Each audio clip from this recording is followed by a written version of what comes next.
Text, Administering a CHUSA Baseline Study, September 26, 2024. Logos, ConnectHomeUSA, U.S. Department of Housing and Urban Development. Sarah Arman speaks to us from the top of the slide presentation from her location. Thanks, Kate. Hello and welcome everyone to our ConnectHomeUSA Baseline Survey webinar. We are so thrilled that you're able to join us. Next slide, please. Text, HUD Intro and Welcome. Sarah Arman, Program Coordinator, ConnectHomeUSA, HUD. My name is Sarah. I'm the Program Coordinator for ConnectHomeUSA, and I'm really excited to be here with you all as we explore this topic. Just before we get started, I wanted to share the purpose of this survey. The Baseline Survey is really designed to help you learn more about the digital divide in your community, to better understand your community's digital equity needs, and really lay the foundation for your digital inclusion work and program. Completing the ConnectHomeUSA Baseline Survey will really lay the foundation. As a reminder, completing a baseline survey is a requirement for all of our ConnectHomeUSA communities. For our Tier 2 communities, your baseline survey will be due at the end of January 2025. And for our Tier 1 communities, your baseline survey will be due August 29th, 2025. And of course, you'll be awarded a corresponding ConnectHomeUSA digital badge once you complete this survey. As you heard from our speaker today, I also just wanted to set a reminder that you can use the chat to submit any questions, and you can always reach out to connecthome@hud.gov with any questions about your baseline survey or any of your digital equity programming as well. Speaker, Mark Reardon, Analyst, Division of Affordable Housing Research and Technology, HUD Office of Policy Development and Research. A photo of Mark smiling in front of a building wearing a suit. I'd now like to introduce my colleague, Mark Reardon with the Office of Policy Development and Research. Mark is an analyst with the Division of Affordable Housing Research and Technology. Mark, turning it over to you. Hello, everybody. My name is Mark Reardon. Like I was introduced, I'm working at HUD doing research, and I get the privilege of talking to you today about a baseline study. So next slide, please. Text, Baseline Study. What is it? Why is it important? Today's objectives. I figured we'd skip sort of right into what we're doing today. It's a very important endeavor, but there's a lot of things to sort of go over, and I'm hoping that you have a lot of questions. Just before we start, I'd like to cover some of and I'm sorry, I'm chewing as we get started. I'd like to go over how we're going to have today's seminar. As we go through, I really encourage you to ask questions. I encourage you to participate, and I encourage you to help me help you. You are actually, as you'll see, the expert in this subject matter. You just don't know it yet.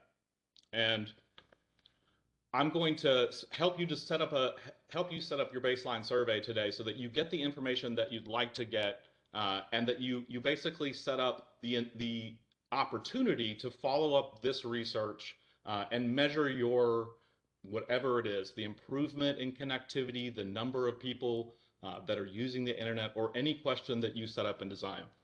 So as we go through, I'm going to pause a couple times and ask if you have questions. And what I would suggest is that you think about those as opportunities to think about how you're going to conduct this study in your location with the population that you select, and use that as an opportunity to ask me any specific questions about how you might tweak this for what you'd like to do. So what is a baseline study? Let's start at the very beginning. The goal today is to explain to you what maybe you Googled or you read or you've encountered, but to explain it in a way that it makes sense to everyone, because baseline studies aren't that complicated, but they are one of those tedious endeavors where you've got to check a lot of boxes to ensure that your results are valid and that can be used for a later date. And speaking of later dates, let's talk about what a baseline study is. So a baseline study is determining how or what or where things are going on at stage 1. A photo of a boy measuring his height on a vertical ruler drawn on a chalkboard. Text, what is a baseline study? A baseline study is an analysis of the current situation to identify the starting points for a program or project. A baseline study is an initial assessment conducted before the implementation of an intervention or project to gather data on the current situation, attitudes, and behaviors of the target population. And what that means is that you'd like to start and figure out where you are today in your community endeavors, so that you can come at a later date and follow this up with different information with similar tests and measure how far you've come. And as you'll see, most of these slides that I've crafted today have some sort of simple example. So this one is just a height chart. Some of you might have this on a frame in your house. I think my mom used pencils when I was growing up. But basically, there's no way to tell everybody how much I grew over the summer when I go back to school, unless before the summer someone had marked off how high I was in the grade before. I think that's when we took our measurements as a kid, was first day of school or last day of school, something like that. So for our baseline study, we really want to know where you are here today so that we can determine what this intervention, which we'll just call the Connect Home program, the intervention here, what this opportunity actually produces. And as I'm saying this, I'm reminding myself that this opportunity obviously is going to have, all kinds of different impacts. And it's up to us to sort of design our baseline study to say, what is it that we'd like to know, not only today, but in the future? In this example, it's very obvious. It's height, right? This person wants to talk about how high they're going to be tomorrow. But in some other instances, it might not be that clear. And that includes when we're talking about connectivity and broadband and all the different intricacies that go into providing sort of that connectivity throughout the program. Next slide, please. An apple sits on a bathroom scale. Text: we all have baselines in our lives. In fact, perhaps this is the most famous baseline in our lives. So again, this is the most famous baseline that most of us know. If you don't have the height in your house, the height chart in your house, you possibly have this. And what does this mean? This is something that we've decided, a scale that we're going to judge, using. We're going to say, oh, I lost 5 pounds or I gained 10 pounds, but this is our tool. And so today we're going to design a survey that will be our tool. Obviously, this scale is the tool that most of us have at home, possibly in our bathrooms, and we shouldn't put apples on there, actually. That's much too lightweight, but you get the point, is that we all have baseline things in our lives. We think about this all the time. Another one would be school or education. A lot of us, like to think about how far we've come, where we started. Most of us have to complete a certain level of schooling, but then we get to go on more, and that's why you hear a lot of people talk about post and secondary education. All right, next slide, please. A boy measures the height of his younger sister on a door frame.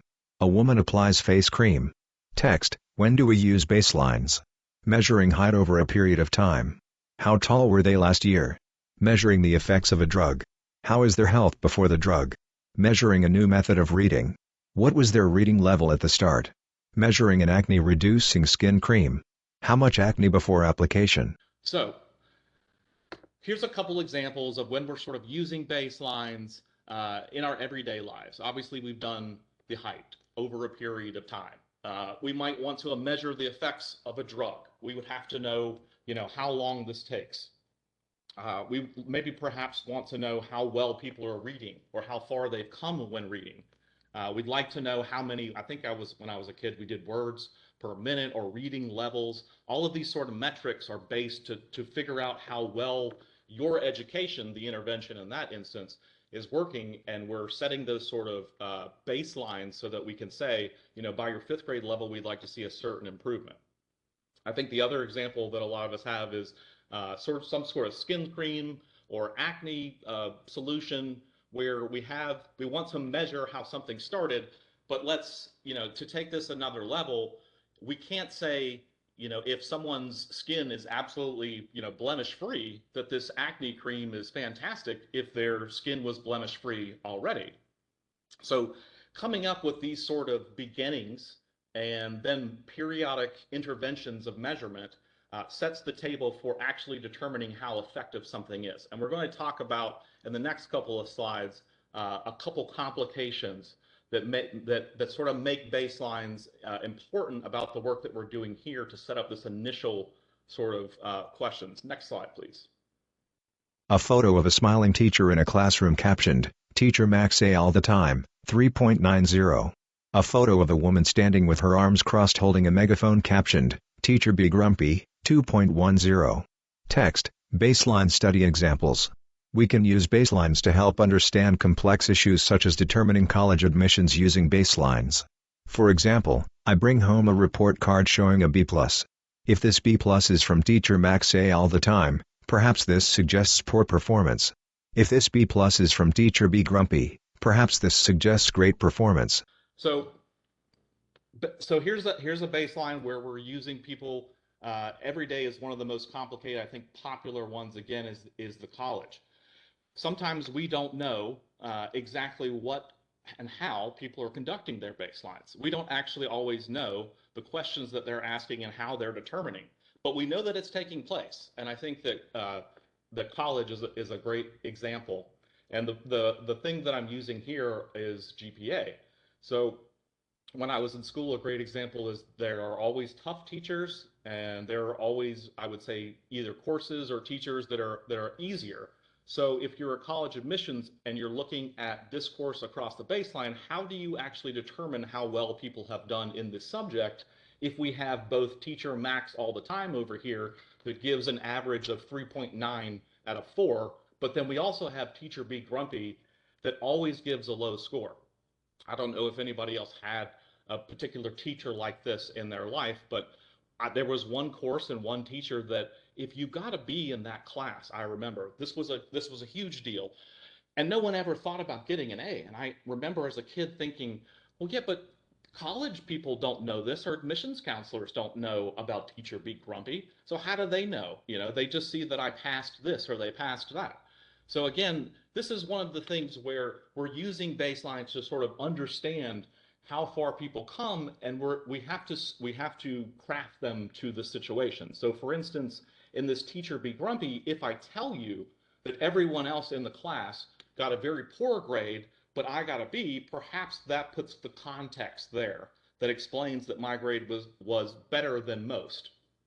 Versus if I got that same B in teacher Max all the times class, you sort of know that that's not necessarily the greatest achievement in that particular class, even though those are the exact same grades. Next slide, please. A close-up of the starting line on a race trace with the runners all lined up behind it. The starting line is labeled, baseline. Text, what is a baseline? Many times, a baseline is given or understood implicitly. Take for example a sprinting race. Everyone knows where they start, the starting line. But, how far has this person run? A photo of a person running on an empty street. Here's another easy one. So baseline again. In this particular race, we already know exactly what's going on here because we know where the baseline is. We don't have to figure out how far these people have come because we say they're going to start right here at this line and we're pointing at it. But in the second example, in this instance, we're looking at this person. I have no idea if this person has run 5 miles or 50 miles or 500 miles because we don't know where they started. We don't have any baseline. Next slide, please. So it's not always clear what's going on. A photo of the chip aisle in a grocery store with many different brands and flavors of chips. Text, baseline study purposes, to define the base. Without a base, we may misinterpret results. In fact, sometimes others are counting on it. Here's one of the other probably famous examples that you've now heard about. Here's your typical chip aisle in a grocery store, and people have started talking about shrinkflation. So if we're just using the size of the bag, which is obviously a very illustrative way of attracting consumers, perhaps we would go for one of these giant bags here. And to some degree, right, the bag does sort of represent how many chips are in the bag. But then if I said, well, what about all the medium-sized bags?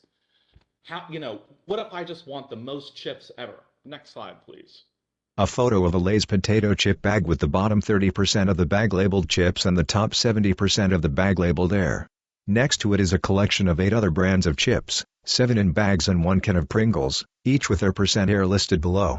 Knick Knacks Maze Snacks have 14% air, a flavored Lay's has 25% air, Flanagan's 27% air, Doritos 26% air, 2 generic bags of chips have 37 and 27% air, Simba has 33%, and Pringles is 23%. Well, then it gets a little bit more complicated.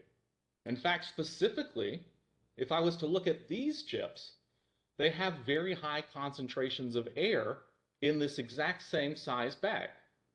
So depending on, let's say, the weight of the chip, you might be getting a lot less than you particularly think because the baseline here is hidden. We thought the baseline was obvious, like the starting line. Oh, it's just, the bottom of the bag to the top of the bag, but we don't, or we didn't know until, I suppose, recently, although we all know when we sort of pop it open, but still, that there's variable amounts of air in here. And I have to think that 70% air is an exaggeration. And I know even though I can't hear you, most of you are saying, oh, no, that's an underestimate because I've totally opened a bag and it poof came up. But this is the idea, is that we have no idea in certain instances. So when we're conducting baseline studies, it's important that we set this initial measurement. We need to know where we're starting because otherwise we might make incorrect assumptions. Okay, these are great illustrative examples. Let's get a little bit more text, I believe, on our next slide, please. Text, baseline study purposes. 1. Establishing a baseline. The baseline study provides a starting point for monitoring and evaluating the impact of the intervention. It provides a reference point against which progress can be measured and evaluated throughout the project cycle. 2. Identifying gaps. The baseline study helps to identify gaps in the current situation. It provides valuable insights that guide the development of appropriate interventions. 3. Establishing indicators. The baseline study helps to establish the types of indicators to track progress towards achieving desired outcomes. The indicators help to measure the effectiveness of the intervention. 4. Developing appropriate interventions. The baseline study provides data that guides the development of appropriate interventions.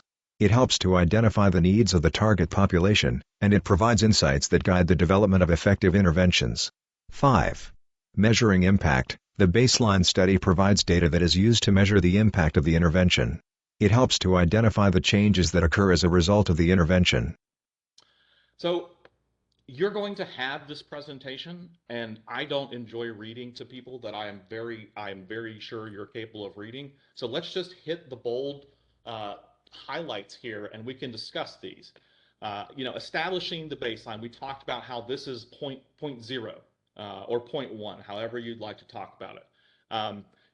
Another point that I probably forget to mention is that it's always also important to think about, because we're planning, when is it that the second measurement will happen, or the third, or the fourth, and why are we picking those gaps specifically? So there's your gap in terms of identifying different situations, and for number 2, identifying gaps in where we're starting and where we're sort of going given whatever our intervention is. Establishing indicators, number 3. We are picking basically what it is that we're going to measure, and that might vary. So if I say internet connectivity, that might mean a lot of different things to a lot of different people.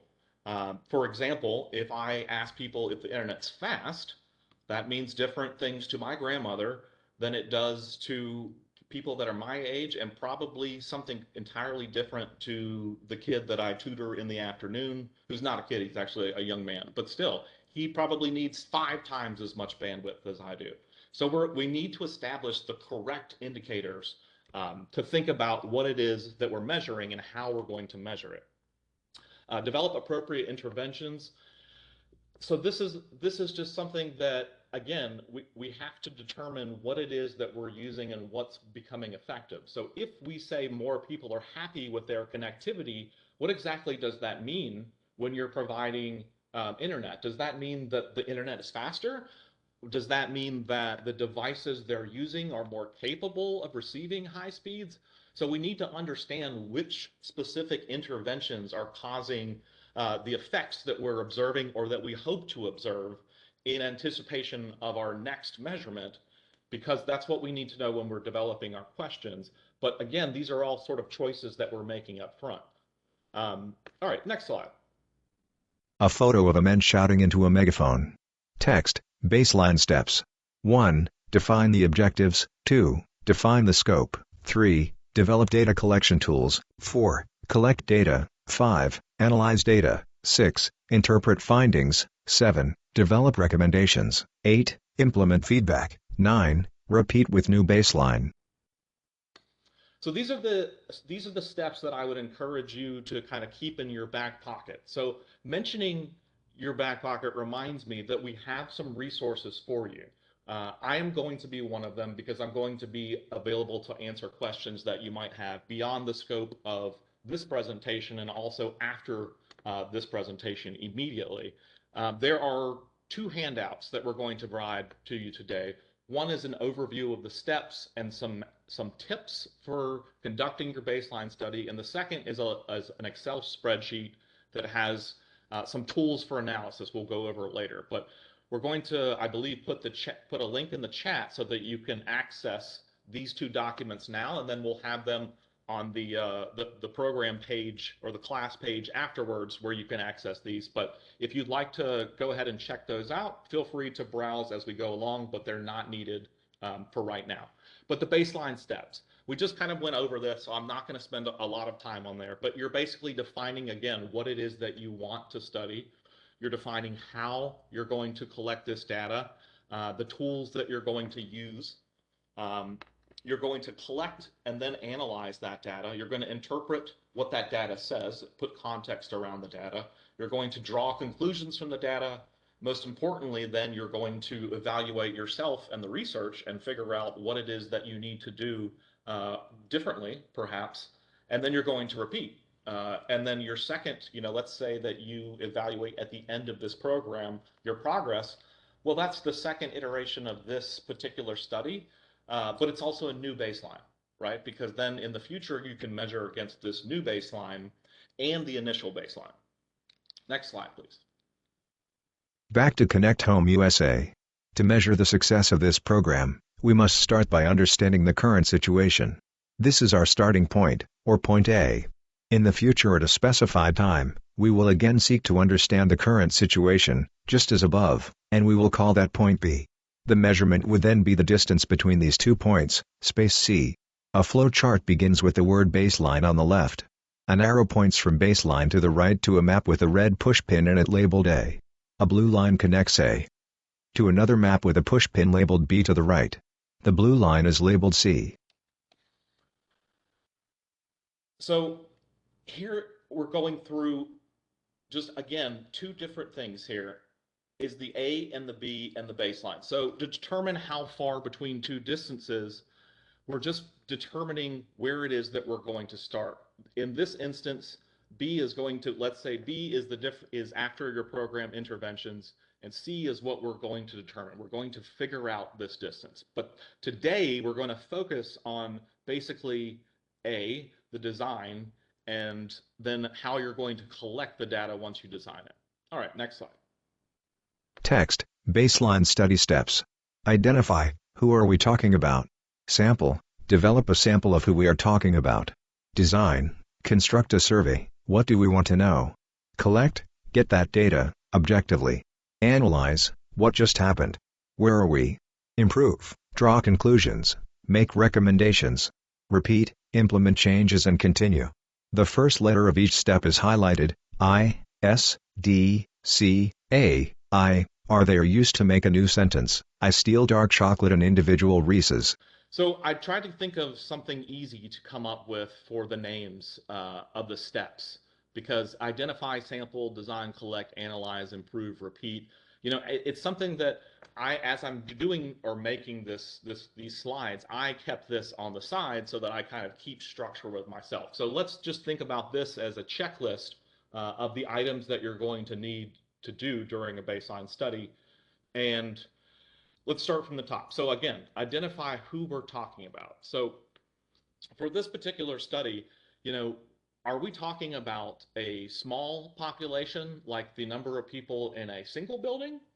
Or are we talking about a large population, like all of the assisted households that you may be involved in? Are we talking about certain age groups? Are we talking about those with different levels of income or education? Do we care about those that might be in school versus not in school? Is race and ethnicity something that we want to have results by?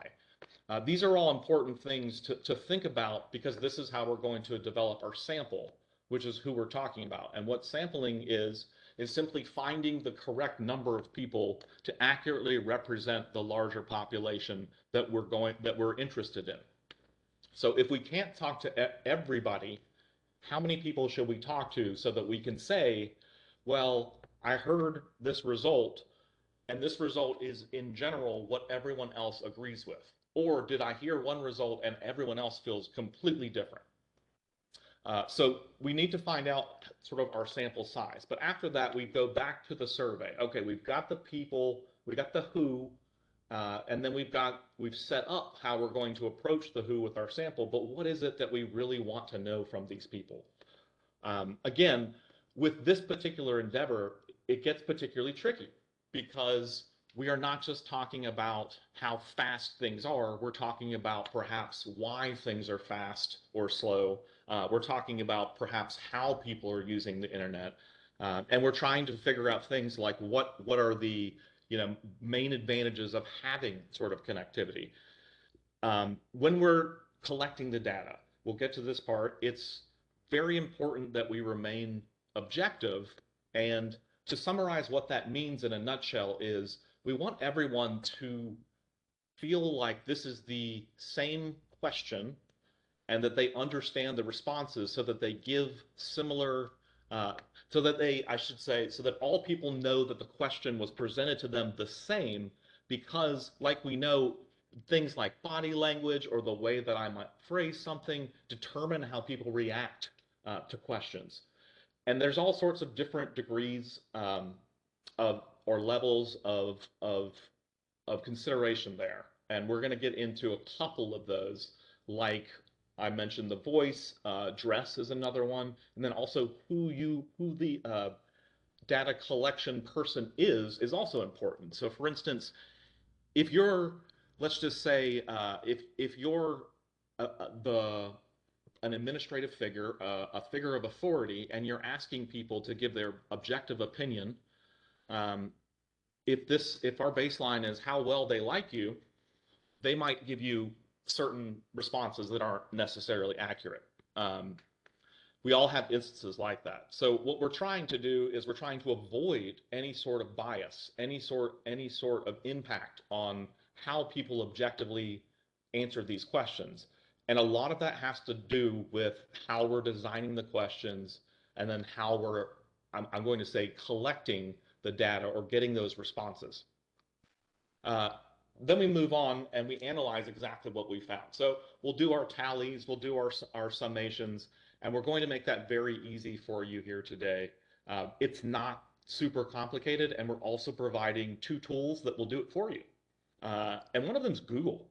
So don't forget that anything I'm saying, you should be Googling if it doesn't make sense. And if I'm wrong, there's the information right there for you to drop in the chat and say, wait, what about this? Or I didn't think about this. These are just resources that we have now today. So if you have follow-up questions or you want to know more about conducting an analysis when we get to that, always remember that Google's there, and we have a great example for you later. Again, improve, because this is why we're doing this. We're conducting a baseline so that not only we determine how well progress has been made or not so much, but we're also figuring out what it is about our program that we should be doing to help people. So if the objective is to increase connectivity in the community, what is it that actually our data is telling us that needs to be improved? Perhaps, like we said, it is simply just access in general. Perhaps it is bandwidth in terms of the number of users that are using the internet. Perhaps it's the fact that people use the internet on a very small screen and make mistakes on a small keyboard versus those that have a desktop computer. We have to figure out what it is that we want to improve for the next term, so that we can say, you know what, we were making there was a lot of typing errors in the first phase. So we're going to give everybody a keyboard. And all of a sudden we gave everybody keyboards, and we measured accuracy, and accuracy went up by 200%. Now, do we know that's directly because of the keyboard? Not necessarily. Maybe somebody was taking Maybe somebody was taking a course on typing while this was going on. But if we have a representative sample and we see that improvement across the board, we can say that it's very likely due to the keyboard itself, in addition to other things. Improvement for the baseline study also means our methods. It's a little bit tricky to say that you should be improving your methods when I'm also saying that we want to routinely assess in a way that we get data to compare, but we want to make sure that even though we're going to test everything out, afterwards we always learn something new about our own metrics and our own methods. So that's important to improve going forward, and you note that when you're typing up a report, you might say, we have this result due to A, but now we're going with B, and if we notice a difference, it might be because we switched from A to B kind of thing. And that might be something as simple as doing follow-ups, or perhaps you called everybody on a telephone in 1990 when you did your first baseline, but now you're going to email people. Well, that's an improvement, but that's certainly something that would want to be noted because maybe people respond differently. Maybe you get much more responses or different responses. If you call my house now, the only person that's going to pick up would be my grandmother. That's it. So that's who you're getting for your baseline study if you're still doing telephones at this day and age. But if you send an email, you could probably get most members of my family to at least see the header. So again, there are just things that need to be improved, but you note these things. And then again, you repeat. You always repeat because that's why we have a baseline, and that's the whole point, is we want to know what's going on today. Okay, next slide, please. Text, identify, who are we talking about? So I'm going to go and just tackle one by one and run through them and give you some specifics. But again, I'm going to stop possibly after design and collect and give you a chance to ask any questions that you might have. So if it's something that you're still interested in, please stop and ask a question in the chat. Or if you think that it's something, sorry, I don't know if I mentioned this, but we will have time after this to work out perhaps more long-winded conversations or questions that you might have. But again, feel free to put it in the chat and we'll get to it. So let's start from the top. Who are we talking about? Next slide, please. Oh, wait, can you go back one slide? Thank you. So I don't know if this is neat or not, but I do actually love Reese's chocolate eggs. Actually, specifically Reese's anything. I try all of it and then I kind of rank the best. I have a problem. But for an acronym for you to remember what we're talking about here, I steal dark chocolate and individual Reese's, and that'll get you through identify, sample, design, collect, analyze, improve, repeat.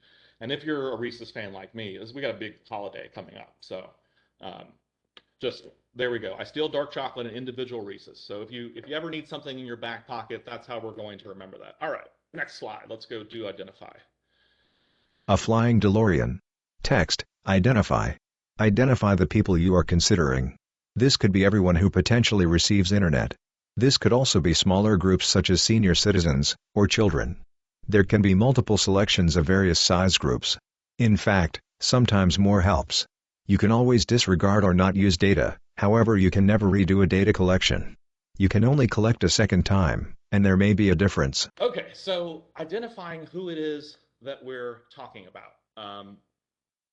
So here's the best part about picking who we want to talk about is it's always easy to go smaller.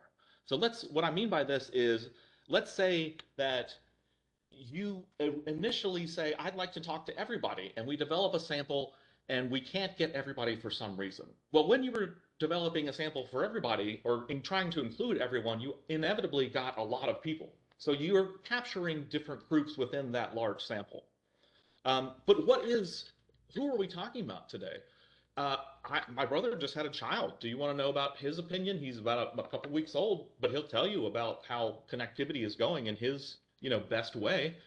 But I don't think we want to include him in the study.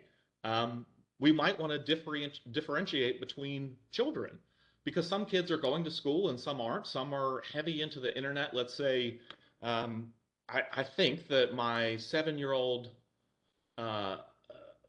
nephew is much more, I think, into internet activities that will require more bandwidth, like video chatting if I call him on FaceTime, than the 2-year-old.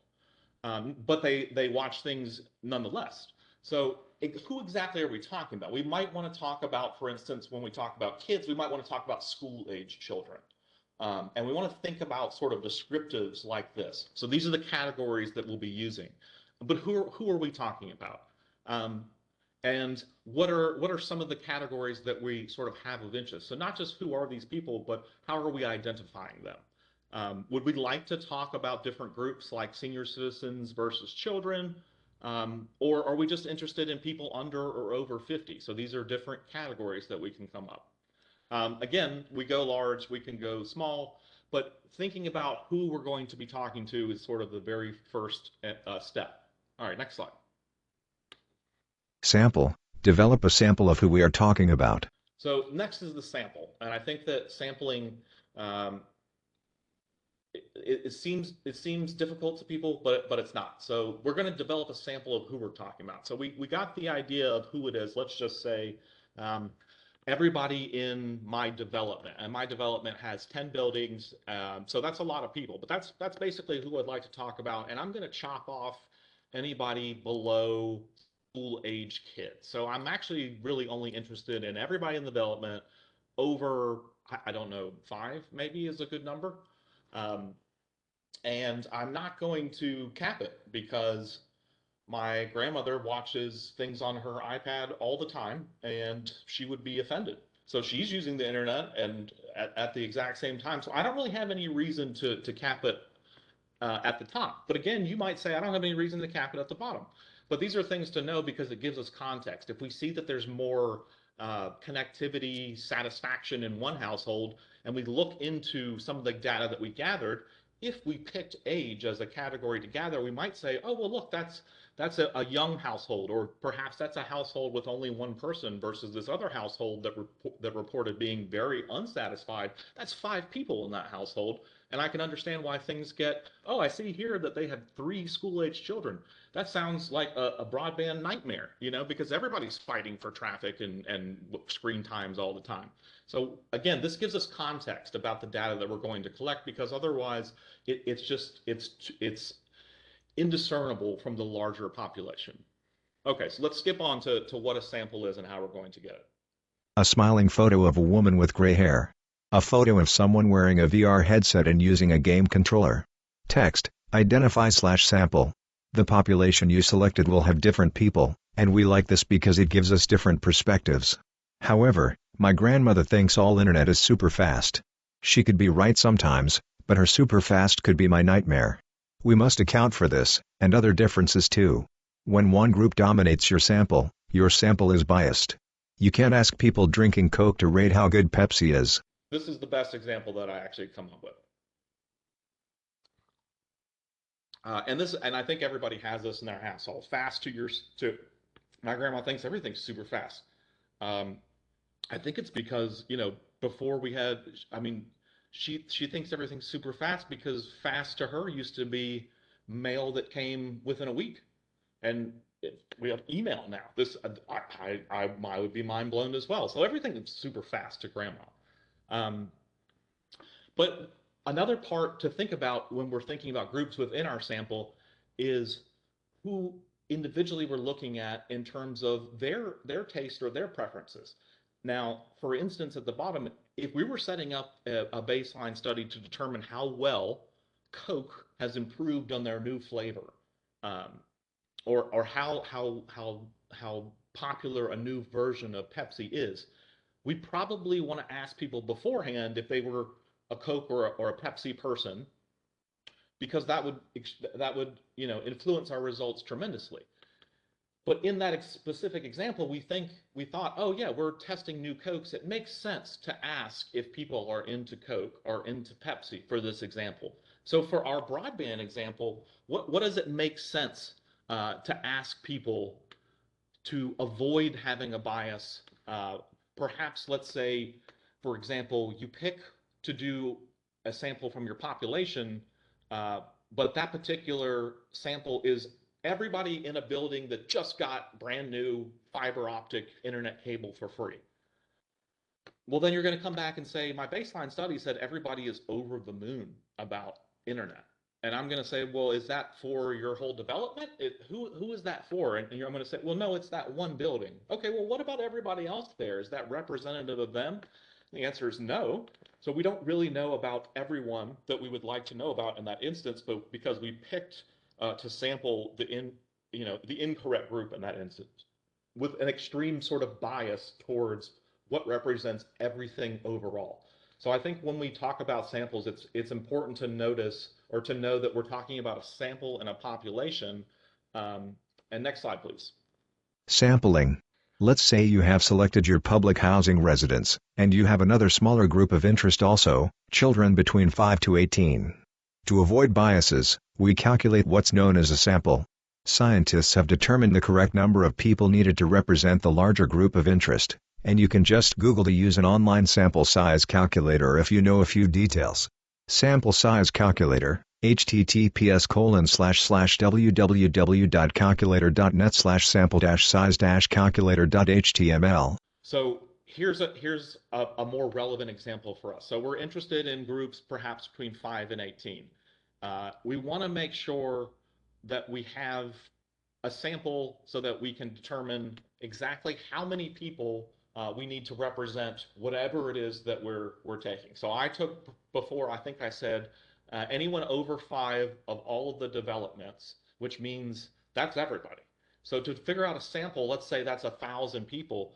I can't get 1,000 everybody there. That's unrealistic to think that I can get a response from everybody, right? But if I get 20, is that realistic either? No, that's not sufficient.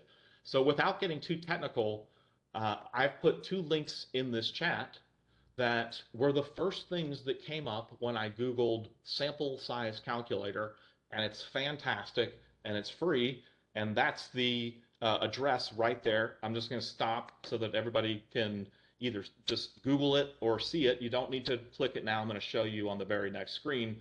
But calculator.net, and there's 100 of these out there. I'm going to show you exactly what it is that you need to figure out. Next slide, please. Sampling. These are default values, and they can be used. Confidence interval. This is the degree to which a value will be found within a range. If the range is 40 to 50, the value in question is 95% likely to be between 40 and 50. A screenshot of a sample size calculator. The instructions read, text, find out the sample size. This calculator computes the minimum number of necessary samples to meet the desired statistical constraints. The confidence level is entered as 95%, the margin of error is 5%, the population proportion is 50%. Next to population proportion, it says, use 50% if not sure. The population size is blank. Next to population size, it says, leave blank if unlimited population size. At the bottom is a calculate button and a clear button. And again, this will all be available later, so you can always go back and grab all this stuff. And this is exactly what the website looks like on the right-hand side. And there are just a couple variables here that we need to make sure are set, and then this will basically do our work for us, our math for us. The confidence interval and the margin of error are pretty standard. So 95%, what that basically means is that, I have an example here. If the range is 40 to 50 and the value in question is 95% likely to be between 40 and 50. So could it be outside of 40 per 50? Sure. What's the degree that it could? Well, it's about 5%, but I'm 95% sure it's going to be between 40 and 50. So think of it, your confidence interval as, I like to just think of it as somebody standing up and saying, hey, I know that Reese's are the best, chocolate ever. And somebody says, well, have you tried every one of them? And you say, oh, okay. I'm 95% certain that Reese's is the best chocolate everywhere, right? But what are you really saying is that I'm 95% confident that the intervals that I've set here are the margins between where the answer lies. So these are just standard. Obviously, this has to add up to 100%. So if you have a confidence interval of 95, you're going to have a margin of error of 50%. We don't need to use population proportion, but if it's there, just put 50% in there. And you just hit calculate. So let's go to the next slide here. Text, margin of error. Think of this as the percent you are incorrect. Population proportion, leave as is. We just talked about margin of error being the percentage that you think. Okay, let's keep going. Population size, you tell us. The screenshot of the sample size calculator now shows the result at the top. Text, result, sample size, 58. The population size is no longer blank and filled in with a 67. Sample size for this one is 58 people. And this says that 58 measurements are needed to have a confidence level where you can say that 95% is representative of this population. So basically, the values that you're giving me when I say, oh, is this of your whole development? And you say, actually, yes, for the whole development, this represents 95% of those people. So I'm very accurate, or I'm very confident that when I give you the answers that I found out, that this represents my population that I'm talking about. So even though, you know, Joe might feel one way and Sally feels completely different, I've sampled enough people that I can tell you what the overall, you know, attitude is. What's the most famous example we have of sampling people? Probably politics, if not sports, right? You don't go to a Washington Commanders game and ask people how much they like another team. That's a terrible, you know, idea. So we have, once we have a sample size number, we know exactly how many people we need to talk to that we're aiming for when we administer our survey. So again, just use the calculator. You put your population size, however many people that is. If I'm doing the development of 5 to or over 5 of all my buildings, that should be, you know, thousands of people. Let's do the next slide. Text, repeat for each group in question.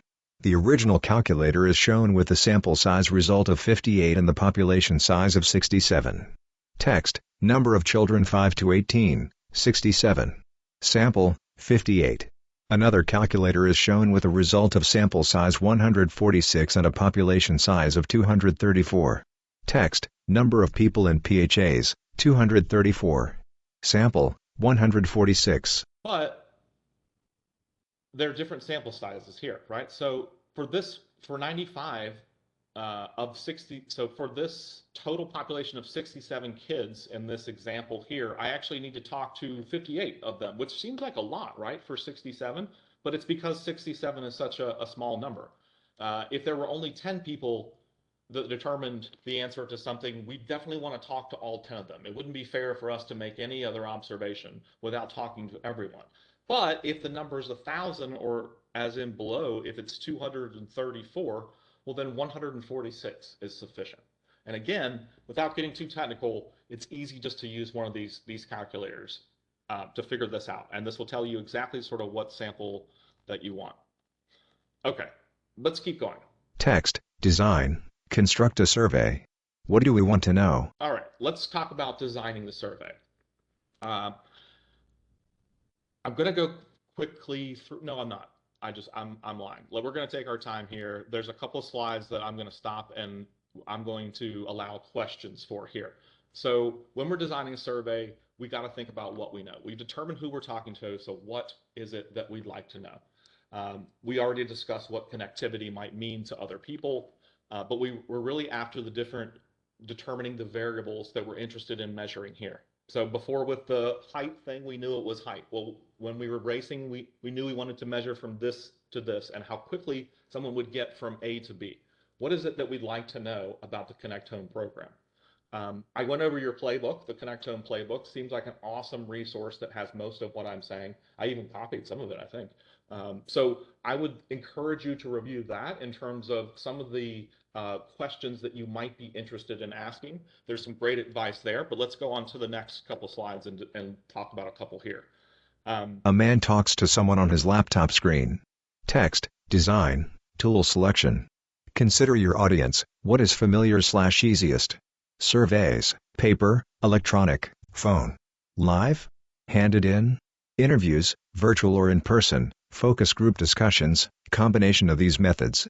Before you start exactly what those questions are, you should also think about the tool that you're going to use. It just helps structure sort of how we're going to be unfolding these questions. Here are some of the most popular ways of, I'm going to say, collecting data. You can do a survey, right? You can call people, you can hand them flyers, you could do an online survey where you send links. You can also do a variety of these, right? You can do combinations of these. It doesn't all have to be the same method. You're at this point, you're trying to reach people. Let's put it this way: you're trying to reach people in the best way that for them, right? So if someone prefers writing down, why would we make them do something that they don't want to do? That's going to influence our answers. Okay, interviews. Perhaps in-person interviews is a terrible idea if you're the head honcho and everybody's scared of you. Wouldn't want to do in-person interviews, but that's an option. Um, you could do virtual, you could call people, you could do Teams calls. These are all different things. I had someone recently do a focus group discussion where they gathered a smaller portion of people, but a focus group isn't necessarily representative, so that's a little bit more difficult. But again, you can combine some of these to get some of the responses that you want. What we're trying to do is we're trying to create a variety of methods that makes it easiest for most people. And what we're going to do is put the same questions in the same order on all of these things. Because although we might be using different methods, we always want to ensure that our questions are the same so that we're not getting different responses from people because of our own methods or our own tools. So when you're selecting a tool, I would keep in mind that you want to make it convenient and you want to avoid that bias. Okay, next slide. Designing a baseline study. 1. Identify the what. What are you seeking to measure? Internet adoption, internet literacy, frequency of use. 2. Identify the how. How should we measure? Internet adoption, yes/no. Internet literacy, how comfortable are you? Frequency of use, categories. My number one piece of advice when selecting questions is make it easy on yourself, okay? Once you identify the what, so I'm doing a study now where I'm talking about internet adoption, internet literacy, the frequency of use, but what does that actually mean? Well, sometimes I'm talking about uploads and download speeds. Sometimes I'm talking about digital literacy skills that maybe that's determined by some quick test. In some places, I might say to people, can everybody go to this website and just do a speed test? And that's my what. I want a speed, I want an upload and download speed. But I also might want to know things about how people are using the internet, what methods they're using or devices they're using, because there's a lot of different info related to the Connect Home endeavor and what you're trying to improve. And we know, precisely what it is that we want people to be, I would say, using in terms of tools, but we don't exactly know the specific things that they're doing or what can be measured for improvement here. So it's in a sense easier to go larger and refine. Screenshots of individual questions from a survey. Text, open-ended. Please answer. Please provide the number of computers in your household, blank line. Text, selections, check all that apply, homework, maps, shopping, general info, health/doctor, watching video. Each item has a checkbox next to it. Text, scales. Select 1, dislike, 2, somewhat dislike, 3, it is okay/average, 4, somewhat enjoy, 5, enjoy. Categories, select 1, less than 1 hour, 1 to 2 hours, 2 to 4 hours, 4 to 6 hours, more than 6 hours. Each item has a radio button next to it.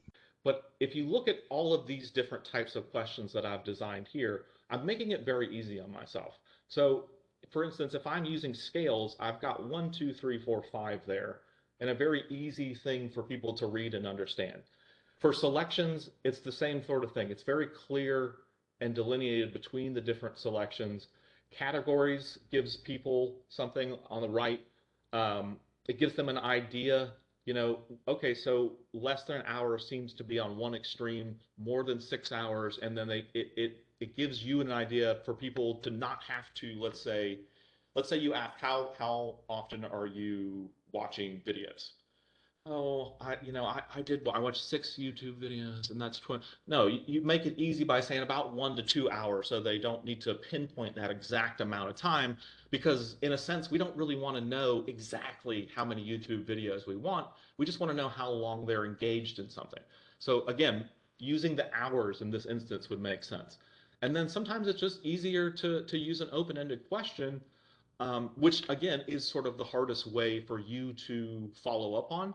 So if, for instance, you ask me, how do I feel about the internet? And you just leave a giant blank thing, well, everybody's going to write different things and it's going to be all over the place, right? So it's not helpful, but you can also write something like, how many people are in your household? And I could write 6 right here. That could be easy.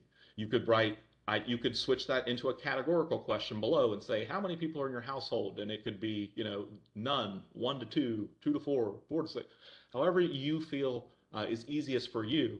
And I think that if you use this where when I get done, you go back and you look at this, you'll see why it's important to sort of set this up for yourself so that it's easy. All right, let's go to the next one. Text, designing a baseline study. Apply the what and how. Keep your survey short. Each additional question makes it less likely that households will complete the survey. Only ask the most essential questions. No more than 3 questions is ideal.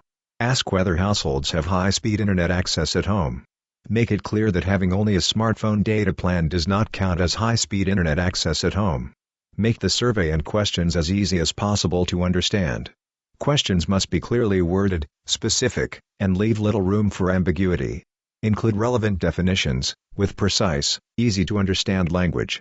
Q. Please identify activities you have done on the internet in the past year. Check all that apply: homework, general info, maps, health/doctor, shopping, watching video. Okay, so these are actually from the playbook, but they're just parts of designing each question that you want to make sure are very clear and easy for people to select. So there are some complications here that I know people deal with internet connectivity and the difference between cell phones.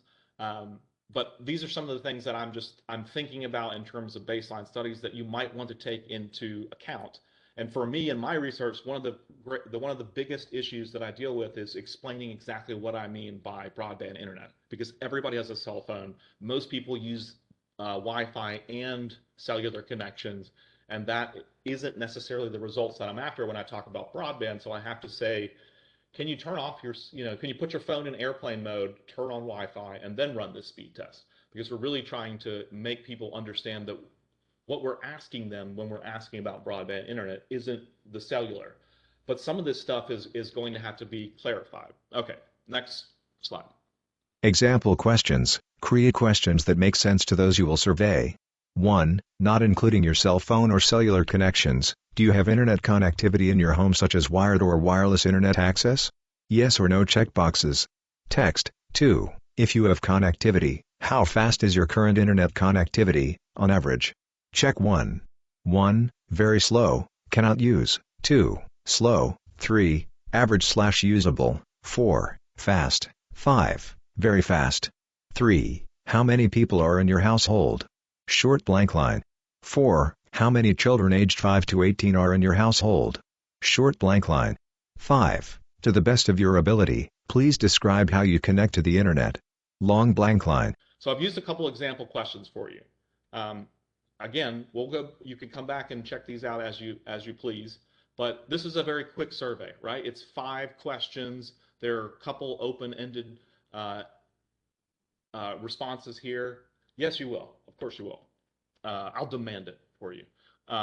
So for some of these, notice that for my open-ended questions, like how many people are in your household, I'm not going to give somebody the opportunity to respond in that box if it's a long thing, but for the number, that makes sense, right? So that's an okay time to use an open thing.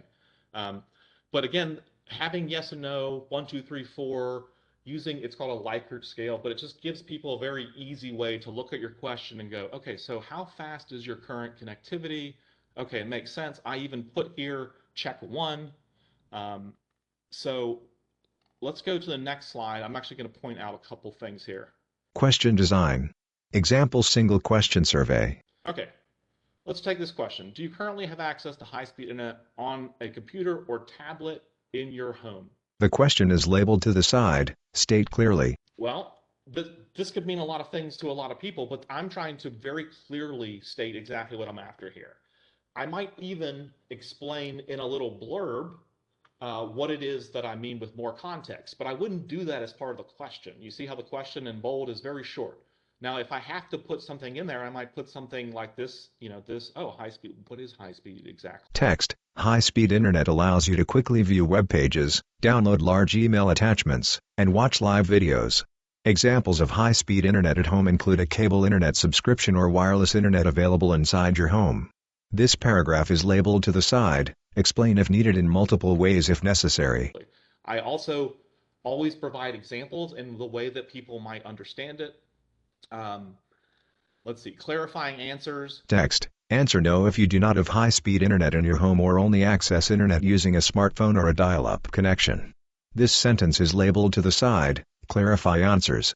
Below the sentence are yes and no checkboxes, which are labeled. Use boxes to show options clearly. So for instance, if you say, no, I don't have, or if I say, how fast is your internet? And you say, not fast at all. Well, does that mean because you don't have internet or because your internet's not fast? Because it's not also not fast if you don't have it, right? So you need to make sure that your no means the no that you want it to mean. And if you have to clarify, that's fine. Text, click here for a translation of this question, link. This sentence is labeled, offer alternate accessibility options. You'll see at the bottom, there's a lot of automatic tools that we can use, like transcription services. But if that's something that you need to provide people, again, this is all of the information that you want to provide here. And you're basically ensuring that you want to think about this in terms of, okay, what questions are people going to have? Is this going to confuse people? If it is, how am I going to confuse people? Let's go to the next slide. Text, grab some context, demographics. In addition to the subject matter, you should collect info on the subjects: ethnicity, program/location, age, employed, education level. There are always easiest ways to collect by presenting categories. Age, 0 to 18, 19 to 30, 31 to 45, 46 to 65, 65 plus. Each age group has a checkbox next to it. Text, educational level, please select the highest you have finished: grade school, K-8, high school, 9 to 12, 2-year degree, 4-year degree, graduate school. Each level has a checkbox next to it. And then I would also include, like we talked about, there's different categories, right? So you would probably want to at least do like age, and I would pick a couple other things. So here I did ethnicity, program, age, employment, something like this, and then I talked about how I might ask people that. So if I'm interested in their age, well, maybe I give them these categories with these boxes. If it's education, I need to clarify that I'm asking about finishing, and then I'm going to give them these easy selections. But if I say something like grade school, well, that means different things to everyone. So I'm going to make sure that I put K through 8 there. So again, just anticipating the problems that you or I or anybody might have without that proper context. And the demographics here are important because they're going to provide us the context in our analysis for who's answering all of this, right? So when we say, how fast is the internet? Very fast. Well, who said very fast? Young people, old people? We need to know because it gives us the context that we're looking for when we report results. Okay, next slide. Text, pilot test. Find a small group of individuals similar to those you will collect data from and test your questions. Do they make sense? Do they ask for the information you want? Are words or phrases confusing? Will definitions be needed? Is asking this question in such a way creating bias? When you're done, when you have your pilot test, you've designed a couple questions. You want to think about how you're going to conduct the survey, and you want to run into problems early. So when I say pilot test, and you can follow up on this later, you just want to test out your survey. Test it out with people that you know that should be similar to those you're going to ask or collect data from, but test it out. Find out what's going wrong. Is something confusing? Do the words not make sense? Does it need to, do I need to provide a different context? Do I need to insert a definition? What is it? So pilot test everything and eliminate any problems that you might have early, because you're still going to run into problems. So let's just minimize it. Okay, next slide. Collect, get that data, objectively. All right, let's do that data. Let's collect it. Let's go get it. When to collect data. When. Consider the convenience of your audience and the researchers. Consider pre-scheduled events. Consider pre-existing tools of communication, schedule reminders/follow-ups, allow time for responses. Okay, so when are you going to do it? Think about that. Is it going to be early? Is it going to be late? What's convenient? When are people around? You have to consider all of this. I would make it, again, easy on yourself. Is there a time when you can remind people, if you're going to send out a web survey, for example, is there an event that everybody's going to be at that you can say, hey, I'm sending an email out tomorrow? Think about opportunities like this. Think about what you might have. Think about if it's going to take more than one opportunity to collect this data. And then, of course, think about how long you want to give people. Is it too long to allow them all month to respond? Or should you give people more time? Should you say we're having the survey open for a week? Next slide. Potential effects. Hawthorne effect. The effect is the change in participant behavior when they know they are being observed. Suppose a researcher wanted to identify factors that contribute to employee theft and tell the employees they will watch them to see what factors affect employee theft. In that case, one would suspect employee behavior would change when they know they are being protected. Observer expectancy effect. Some participants change their behavior or responses to satisfy the researcher's desired effect. This happens unconsciously for the participant, so it is essential to eliminate or limit the transmission of the researcher's views. Artificial scenario effect. Some qualitative research occurs in contrived scenarios with preset goals. In such situations, the information may not be accurate because of the artificial nature of the scenario. The preset goals may limit the qualitative information obtained. There are different effects that you could go back and read about here. I'm going to skip over this in the interest of time, but I talked about some of them earlier. So for instance, if you're a figure of authority, if you ask a question differently, all of these different things could influence behavior. But what we're basically trying to do is eliminate the bias and get people's honest opinion. So that's always the bottom goal. We want the honest, clear answer, and we want people to basically understand what we're asking them so that they give the answer that's associated with the question. And you can go back and avoid a couple things there. This is the same thing. In different terms, the previous slide is just explaining things like your dress, your environment, who you are. So there are just different cues or body language or whatever it might be that will influence things that you'll need to keep in mind. Next slide. The interviewer. When collecting data, you want accurate data, which involves many aspects. The overall objective is to get accurate data by asking questions clearly and in a method/language that ensures understanding and comfort. Avoiding influencing responses through verbal cues, body language, or situational pressure. Dress, environment, roles. Asking in the language best understood by the participant, asking questions clearly, repeating or clarifying if needed, confirming. Language is a big one. Repeating is fine. Confirming answers. Whatever needs to be done to make sure you're getting accurate information. Next slide. Data collection, recording results. Ensuring the recorded answer is correct and represents accurately the information being conveyed.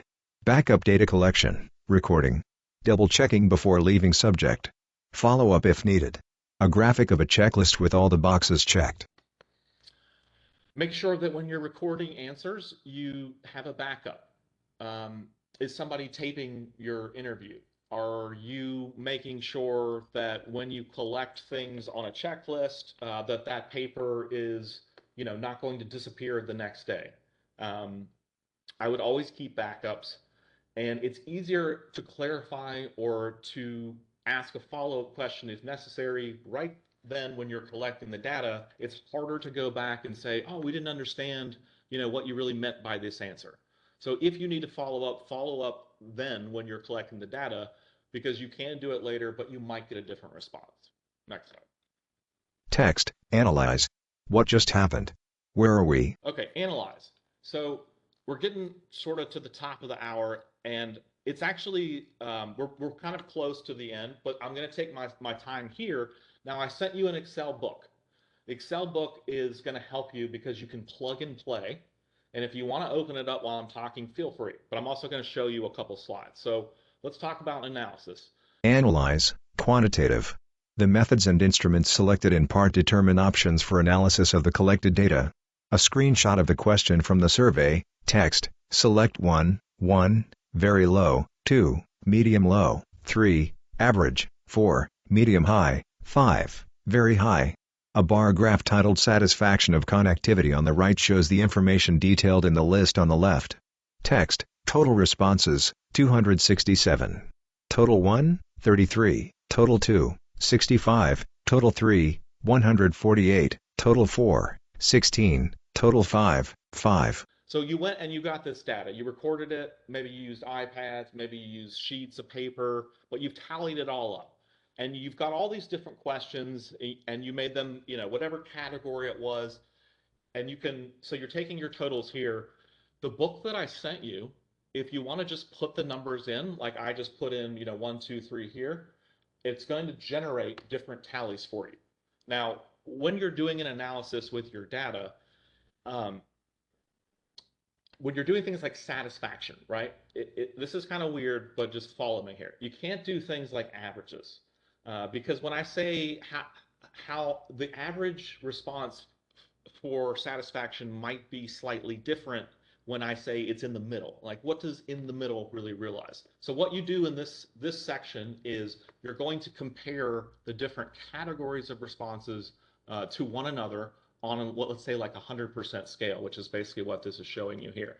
So total for these respondents was 267, which means all of these categories on the right line up to 267.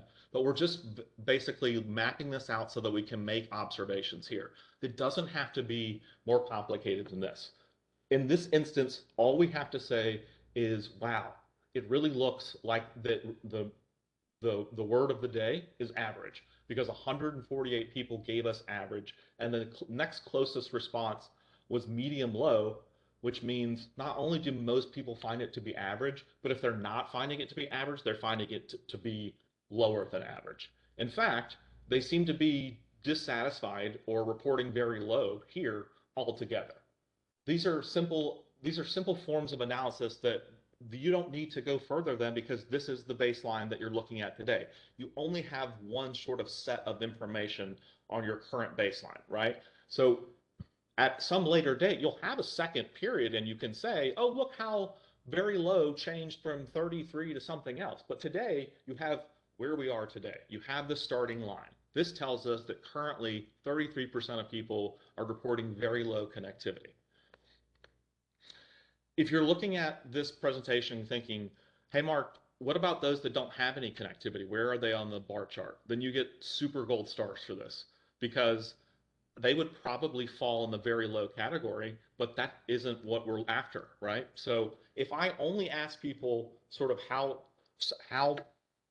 satisfied they are with the internet, and we see these results, this doesn't tell us how many people don't have the internet. Well, that's why we need other statistics to sort of compare it against, to give us that context. All right, next slide. A bar graph with a red bar and blue bar for each category: very low, medium low, average, medium high, and very high. Total responses for the blue bars is 267 and for the red bars is 265. Total 1, very low, blue is 33, red is 20. Total 2, medium low, 65 blue, 35 red. Total 3, average, blue 148, red 111. Total 4, medium high, blue 16, red 54. Total 5, very high, blue 5, red 34.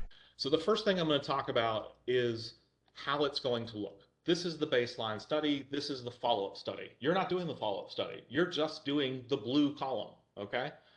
But this is why we're conducting a baseline study, because at another interval, we're going to take the exact same measurement and we're going to compare it.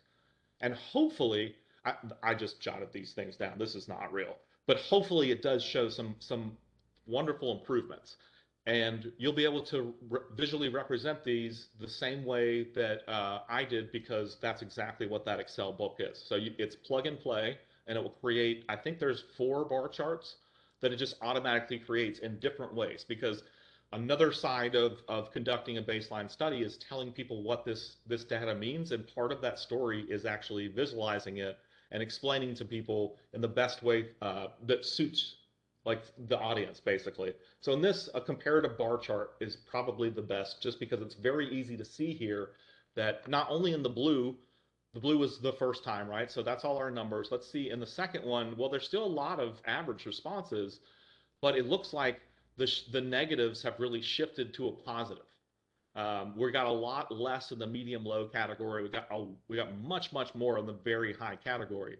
So it seems like on average, everybody seems to be a little bit happier. And that's sort of what we're going or that's the objective of the baseline study, is that we're going to be able to make these metrics. But that's the second step. So you're collecting all of the data for this first step, this blue category right now. All right, next slide. The same information for the red and blue bars for totals 1 through 5 is shown on the left. In the center is the formula, C equals x2 minus x1 all over x1. On the right is a list of equations. 20 minus 30 divided by 33 equals negative 0.394 equals negative 39%. 35 minus 65 divided by 65 equals negative 0.462 equals negative 46%. 111 minus 148 divided by 148 equals negative 0.25 equals negative 25%. 65 minus 16 divided by 16 equals 3.06 equals 306%. 34 minus 5 divided by 5 equals 5.8 equals 508%. This is here for you. When you conduct analysis, let's say that on your first time you had 267 and you got all of these for your 5 categories, 33, 65, 148. The second time you got 2 less, which is fine. And you got these observations, which we just saw on the bar chart. This is the math. It's just a difference calculation. That's exactly how you break it out. So 20 is our new total for 1. 33 was our first, which is what you're conducting now. And then we just divide by the first category to give us, this is a percent of difference, and this is how you'll be able to describe things. So in our fourth category, right, we had 16. The second time, let's say after the Connect Home intervention, we got to 65. That's a huge increase. In fact, it's a 306% increase. That would be fantastic. I'm not saying it's impossible, but this is fairly skewed. But this is sort of the idea that we're looking at. Negative 39% for number 1. What does that mean? That means that before, people were much more, were reported very low, but now much less are reporting very low. So we saw an improvement. We saw a 39% decrease in the number of people that were extremely unhappy. So that's great.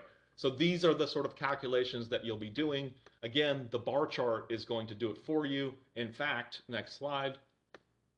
I already have. It looks like this. A table showing the same information from the list of equations. It's in the bar chart. This is that exact analysis that I just showed you. Next slide. Text, demographic analysis. 2 charts. The first one is titled Age and has the ratings 1 through 5, very low to very high for the row headings, and the age groups as the column headings. The second graph, titled Education, has the same ratings as the row headings and the education levels as the column headings. For both graphs, the last row shows the totals of the columns and the last column shows the totals for the rows. And now we get on to the cool part. So some of the different parts, so we've talked about something like speed or how satisfied you are, but we're going to give it context, and we're going to give it context using those demographics that we selected earlier. I selected education and age. So remember, this is something that I set up. So if you're interested in breaking your results out like this, you'll have to collect age and education, but your responses will actually be coded like this. So for instance, in number 1, very low category in the blue, there were 33. But what was that 33 that were very low? Well, now we see the different age ranges of those 33. And that gives us another, layer of context to interpret this result.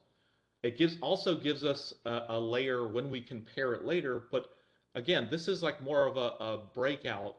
So when you tally the results, you see that you got a very low score. Okay, who did that very low score come from? That came from a male. The male was 18 to 30. So you're going to develop this table that's now in the Excel spreadsheet for you. So you could just copy and paste. And you're going to come up with these totals.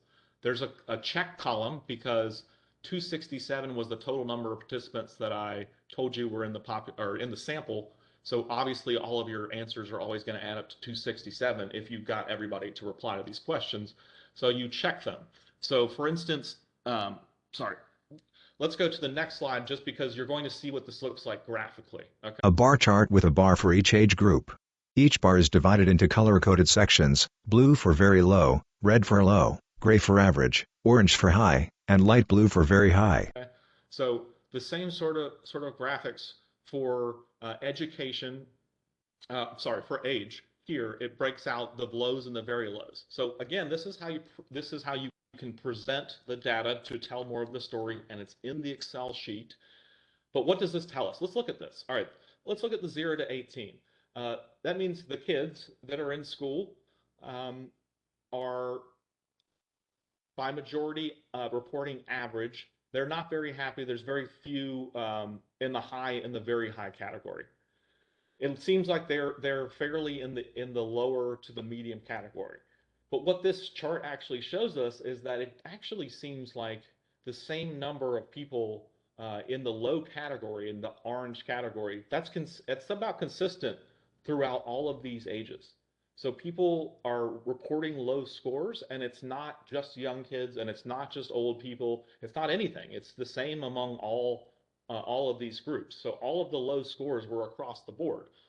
Where if we go back to our grandmother example, in the 65 and plus category, we might see a giant blue column because everybody's grandmother said that this was the fastest internet in the world. Well, then that gives us that information where we can say, oh, we see exactly why we got such high scores in that area. It's because Mark's grandmother was in the study, or however many grandmothers you have, or whatever it is.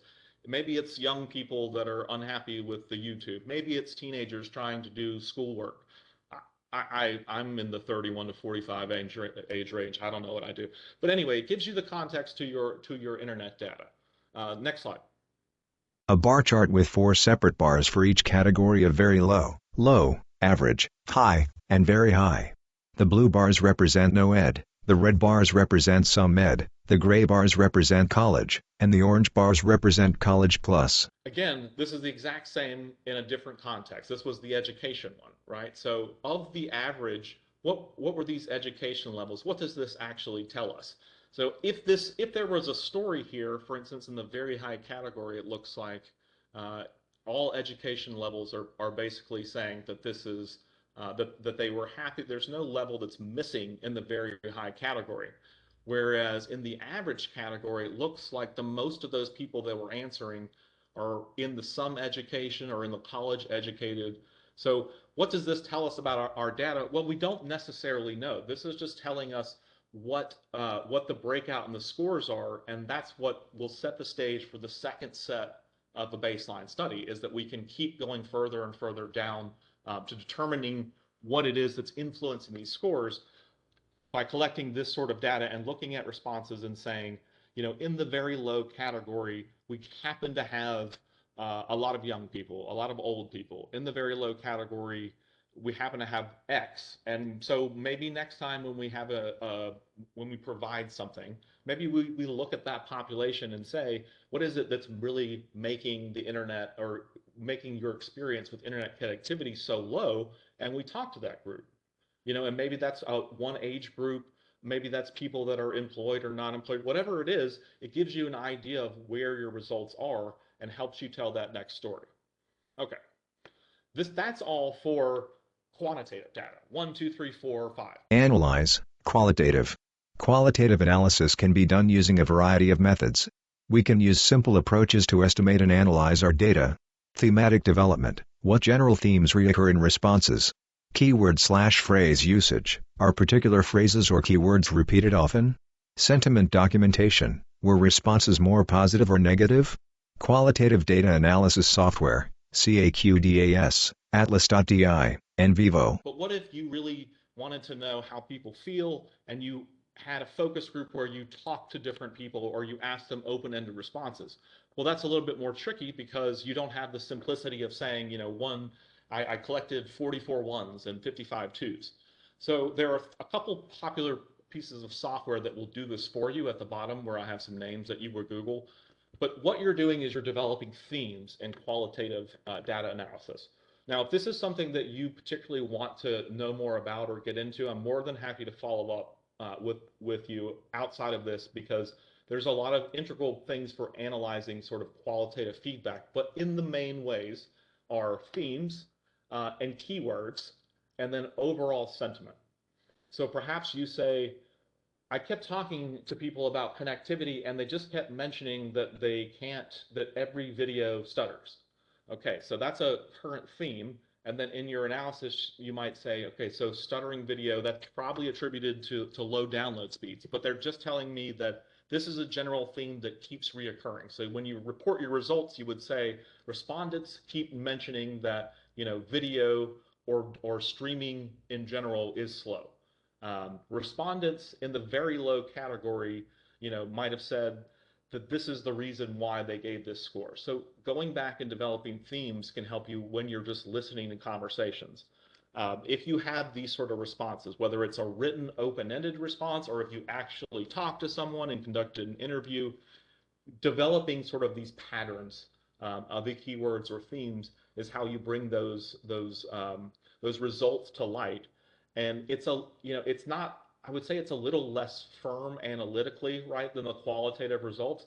But often what we find is that this provides integral context to some of that quantitative data that we're looking at and gives us a better insight into what it is that caused respondents to answer a certain way, or perhaps gives us feedback into our own interview methods.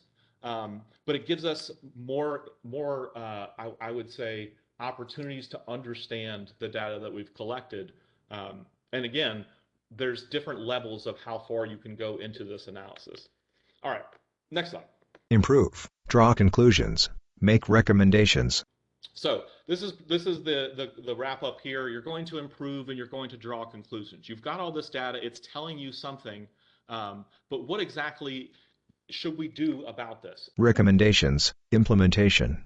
Now that you have summarized the responses to your questions, what does this information tell you? How can we use the results to improve? Program, is the design of the program an issue? Operation, is the implementation of the program an issue? Data collection, what should be measured that wasn't?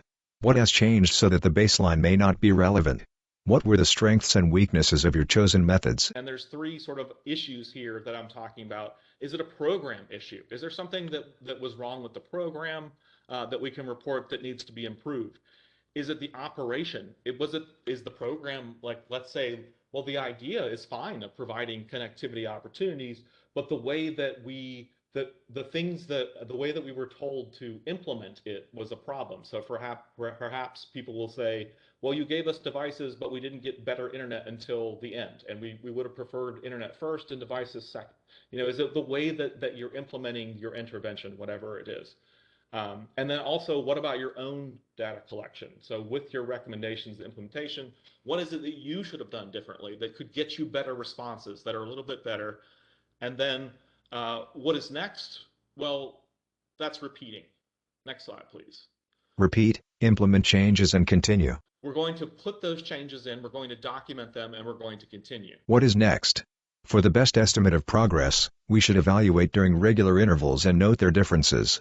Every X years, accounting for issues such as COVID, changes in demographics, program instructions/clarifications. So what this actually means is you should be talking to everyone about what's going on, but you need to think about what happened during that particular time. So let's say you measured your baseline today or in 2020 and your next baseline's in 2025. Well, obviously COVID is a big deal, right? So you need to be thinking about when is it that you're going to do a follow-up study? What are the larger issues that might impact sort of a comparison, and what's the proper time to do this? Was there a change in the program? Is there a different operating manual that you use? And that needs to be clarified, because if you get to different results, there's a lot of things that you should take into context when considering what changes those results. And then lastly, you want to share everything. Share everything. Help yourself and others to understand the context of the program. What was learned about the program? What was learned about your baseline study? What to do/avoid next time? Potential challenges for a follow-up? Which solutions are most effective? Which environments are most similar to your own? Everybody here is conducting a baseline study. I'm doing research as well. So there's a lot of things that you can share in terms of how the program's working, what can be improved. how we can conduct or design our baseline studies differently, the challenges of implementing this. These are the tools that we're going to, a baseline study is the tool that we're going to use to sort of measure how well this program intervention is occurring. And we have the data now to say, well, people are reporting something, and based on my data, I think that this might be a solution, and we can measure it because I'm going to create a second baseline. So we're at 3:15, which only gives you about 15 minutes to discuss this. Q&A. Mark Reardon, PhD. mark.a.reardon@hud.gov. So I'm going to provide you with my email so that you can ask me all the questions that you will encounter when you start designing your survey, when you start designing your questions, and then of course when you start conducting your analysis. I've gone pretty fast today, but again, you have resources that we're going to load into the page. You've got this WebEx that will be recorded, and you have my contact information. So we're going to open it up now and see if anybody has sort of any questions on the drive-by broadband study presentation that I just did. Gardines de Som's video feed appears at the top of the slide presentation. Thank you, Mark, for this really informative and engaging presentation. So as Mark said, we will move into the Q&A segment of the webinar, and I do encourage you all to use the Q&A box to submit any questions. I didn't see any in the chat, so maybe you guys are thinking about, he's given us a lot of great information, so please encourage you guys to enter those questions into the Q&A box, and then also reiterate that Dina did put this in the chat, but you will be able to access the slides and the recording in the coming weeks on the HUD Exchange if you'd like to revisit all the resources and information that Mark shared.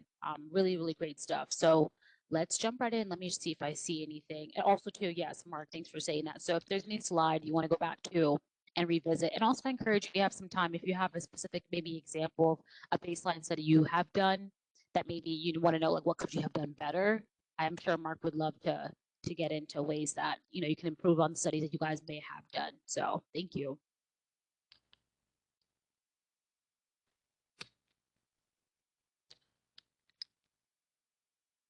So while we wait for anybody to enter questions, as you get into things, when you start thinking about what it is that you want to measure and how you want to design your questions, feel free to reach out. Like I showed you, there's tons of different ways to ask the same question, and they all have positives and negatives. They all have different success rates. But how you're crafting these questions should depend entirely on the community that you're trying to get data from.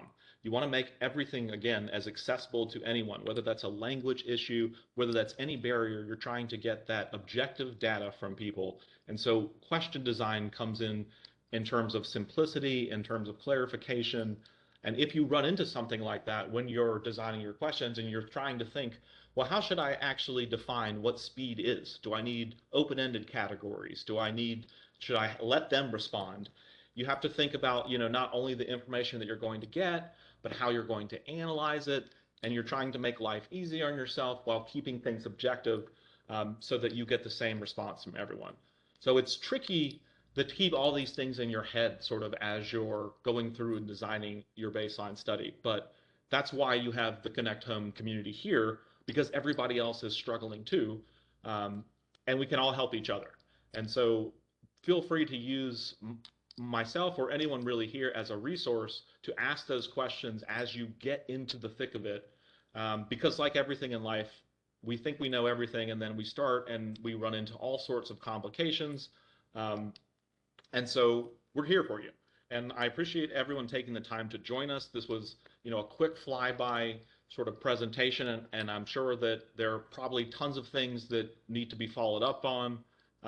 But thank you for taking the time and stopping here today to learn a little bit more about conducting baseline studies and how we can use this to sort of improve our programs and our policies.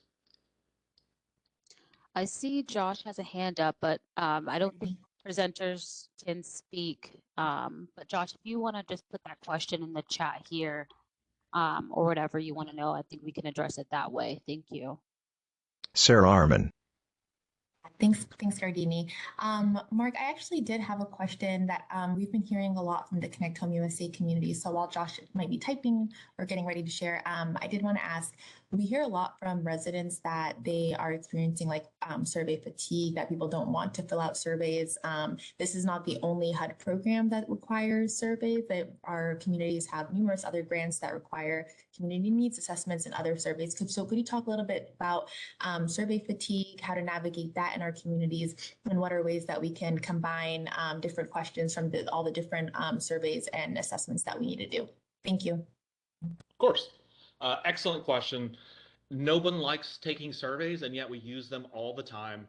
And of course, the simple answer is you just pay people, right? But we can't, because it's just too hard to entice everybody and say, I have gift cards. Now, in some of our smaller studies, we're actually able to offer them some sort of incentive. But again, it doesn't have to be monetary, right? There's lots of things that you could offer for people that participate, whether that's just your time. But how I would approach it, there's two parts here. The first thing is that it's important that people understand what you're doing and why you're doing it, because you need to get that buy-in from them, or they're not going to give you the objective answers that you're after, or they're going to say, this is like every other time that I've been asked to do a silly survey and I'm really getting tired of it, and I'm going to, lackadaisically answer things. So first, explain why you're doing it. Explain how this is related to the program that you're operating and how you really hope that this is going to give you answers that are going to improve the program. Explain the direct benefits to the person that you're collecting the data from. Engage them. Tell them that we need their help, that we don't know and we're coming to them. Please help us. And then lastly, if they're running into tons of different surveys, it's on you as the researcher to eliminate redundancies in these surveys. Don't ask questions where you've already asked that question before. Look at those other surveys and make sure you're asking unique questions or even follow-up questions, so that people don't get the sense that it's just the same old thing, because they are asked for surveys all the time. And then, of course, if you can provide some incentive, off the top of my head, I can't think of anything other than gift cards, but, sometimes we'd say, we're also going to we'll have a pizza party, we'll invite people to that kind of thing. Think about like smaller things that you can involve people with. And if you don't have that incentive, just again, double back down on we're trying to make things better, and this is specifically going to use your feedback to help us do that. So you're the expert and we need your opinions. Awesome. That's super helpful. Thanks, Mark. And just as you were talking, I was thinking about, like, for example, a good place to conduct your baseline survey or ask your community members to fill it out would be like if your housing authority or your organization is already having an event, if you're having some type of party, festival, fall festival, whatever, like that would be a good time too. So wherever you can kind of double up on work, I think that would be really helpful as well. I did also have another question about how long are the results from a baseline survey valid for? We have a lot of tier 2 communities who I see are on the call. You've probably conducted a survey before. So how long do you think those results are valid for, and how often should we be conducting these baseline surveys? Sure, another great question. The answer is really simple. It totally depends on the situation and the context of the program. So for Connect Home, there's a slide, I believe, in the presentation where I talked about things like program or policy changes. These are the kind of milestones that you want to take into consideration when you're conducting these sort of baseline studies.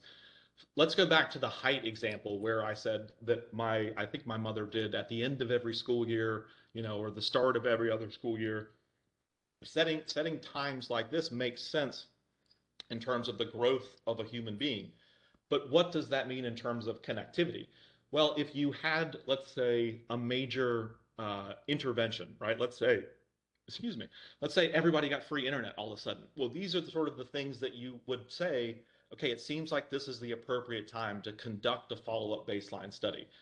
In general, when I'm thinking about people's internet activities, I would think that anywhere from a couple years to make, let's say anywhere between 2 to 5, would be a good sort of general interview to be thinking about. But again, if the Connect Home program says, okay, so we're going to do this training, or we're going to have these things available, and they're going to be available from X to Y, you have to take into consideration things like people's speed of learning. How quickly do people's digital literacy skills actually improve? What are the expectations there? Is this something that should take a long time? Should it take a short time? Does experience waver off after a while? So thinking about different sort of periodic intervals is a great way to look at it, but also thinking about the external factors, the exogenous influences is the cool way of saying it.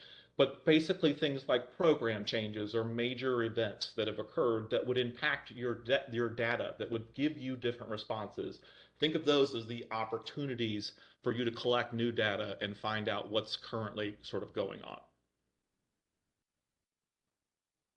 But that might vary for everybody, right? We all have different program intervals with the Connect Home, but for your specific community, you might have a reason why you might do different intervals.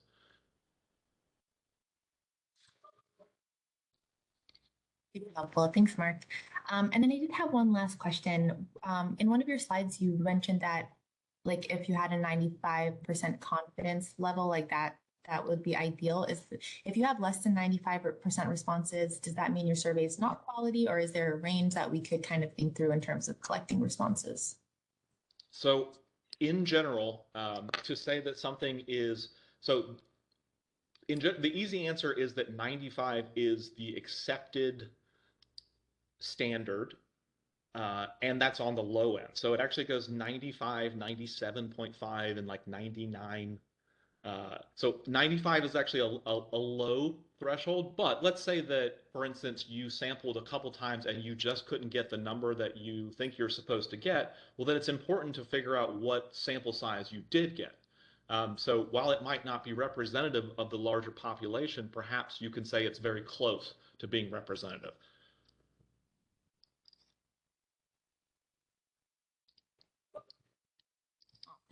Thanks, Mark. Appreciate it. I'll pause there if there are any other questions or any thoughts folks have, and you want to put them in the Q&A.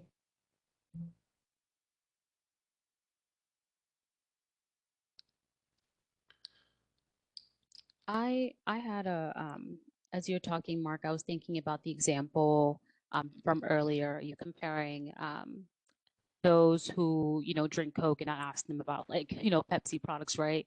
So that kind of led me to, and I don't know if anyone's wondering this too, but like, how do you handle potential biases that come up in a survey? Like, how do you suppose that people can, go about that?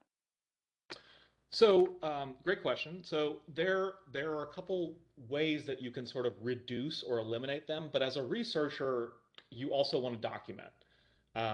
So in the example of the Coke and Pepsi, because we know we're asking about Coke and Pepsi, we knew that asking a certain crowd would be a terrible idea. It's hard to always guess all of those potential bias points, but you don't have to necessarily eliminate them.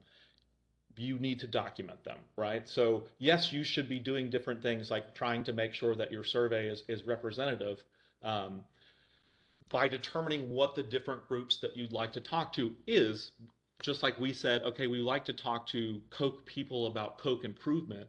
If we're talking to a development, then we kind of have an idea of who the universe is, right? The universe is everybody there, every single person. And then the population that we're particularly interested in is that I said the cutoff was over 5. And then the sample is, whatever the number was that gave us the 95% confidence interval, 42 or 167 or whatever that might be. And then I work from there and think, what might these potential biases be? Again, the internet's a great place to figure it out if you or find out if other people have encountered something like that you might want to consider. But working sort of from that top level of universe down to population, down to sample, and then thinking about who is it really inside that sample that I'm talking to. Okay, I'm talking to people of different ages or different education levels, and I want to make sure that I'm accounting for that so that when I get my results back, I can say, oh, look, at this particular answer, I happen to know that came from very, very young people. And that gives you that sort of second layer. But as you're sort of thinking through what it is that you want your survey, the different types of data that you're collecting and who it is that you're collecting it from, hopefully you're sort of able to anticipate some of the biases that might come out. But that's why we also have the opportunity to do the feedback loop and improve, in the next time, and again document and say, we didn't realize that we had this bias, and this totally, might have impacted our results. We're going to either address this or declare it again going forward, so that when you're reading my research and I say that I have 95% confidence, I have 95% confidence, but now I realize that it's because I just asked, whatever it might be. So it might be all the Coke drinkers in our one example, and things like that need to be noted, so that the next person that picks up your research and wants to replicate it can do so and account for those biases. Thank you for that, Mark. That makes a sense. Yeah, that's good. All right, so about a minute into the end of this webinar. I didn't see any questions come in. And Josh, if you did want to ask that question, because I know your hand was raised, definitely feel free to pop that in the chat. But if there are absolutely no questions, then I guess we can send it over, and I'll hand it off to Sarah just to offer some closing remarks. Yeah, thank you so much, Gardini. And thank you so much, Mark, for that insightful presentation. It was really helpful to think through all of the components of launching a baseline survey. Thank you all so much for attending. We're really appreciative of you taking the time. And we just wanted to share a few reminders. The first is that the slides and the recording will be available in the upcoming weeks on the HUD Exchange, so you can access all of the links and the resources that Mark shared with us today. If you have any specific questions about your survey or want to talk to Mark, you can also reach out to him directly. You can also reach out to us, our ConnectHomeUSA staff at connecthome@hud.gov with any questions, and we're happy to find a time to chat. And finally, just thank you all so much for the incredible work that you're doing to narrow the digital divide in all of our communities. Thank you so much for attending, everyone, and have a wonderful rest of your day. Bye. Take care. Take care, everybody. Mark waves.